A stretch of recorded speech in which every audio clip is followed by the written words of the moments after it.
In this section, we're going to talk about getting off the train and about leaving the station.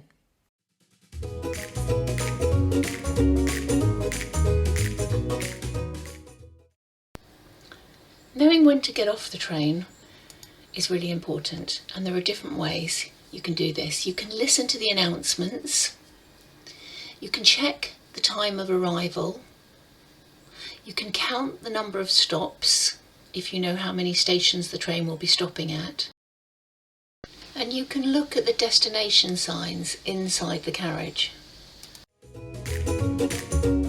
We know when to get off when it's our stop. So when we get off, listen to the announcements.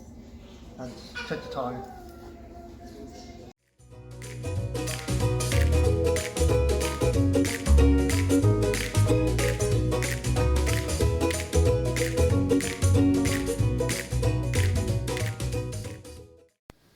When the train has pulled into your station and you've opened the door to get off, it's important that you get off before any passengers who are waiting on the station get on.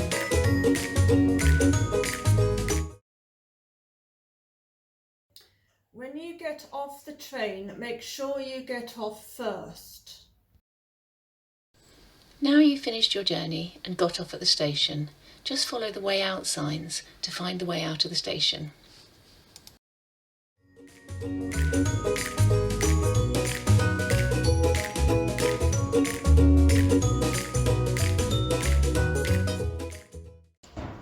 Thank you for watching our video all about getting off the station and leaving the station.